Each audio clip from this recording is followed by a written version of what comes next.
My name is Sarah.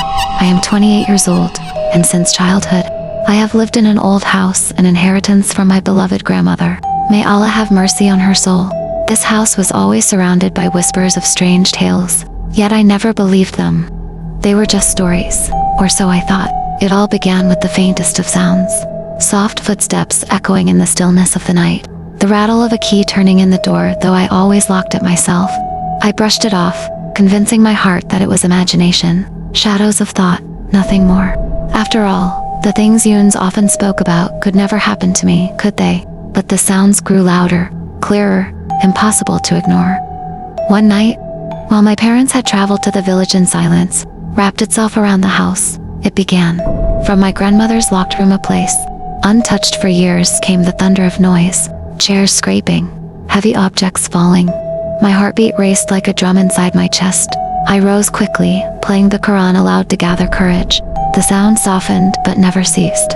And then, I heard whispers, hushed voices drifting from within that closed room.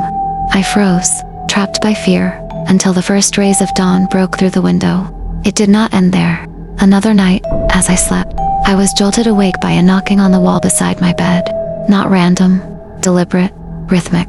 My breath caught in my throat as the sound echoed again and again.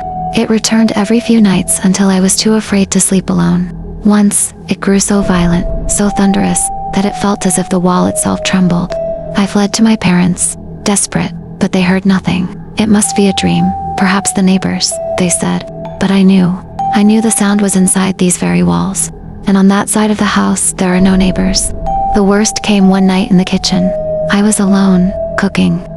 Suddenly, I heard it, my name. A voice, soft but clear, calling from behind me. My body stiffened, and I turned quickly. No one. Then again. Closer. This time, the voice whispered directly into my left ear. Cold spread through my veins. My skin bristled, and terror rooted me to the floor. I dropped everything from my hands and ran until I was safely locked in my room. Trembling in the shadows, only when the call for Fajr prayer rose through the stillness, did my heart begin to settle. From that day on, I could no longer stay alone. Each corner of the house feels occupied by something unseen. Whispers crawl under my bed at night, though nothing is ever there. Now even my parents have begun to witness the strange. My mother saw a shadow glide across the living room. My father heard insistent knocking on the apartment door at midnight. He opened it. No one. Life has become a cage of fear. Sleep is a stranger to me, solitude an enemy. If my parents leave, I leave with them, for I do not know what walks within these walls. Are these sounds real, or is my mind betraying me?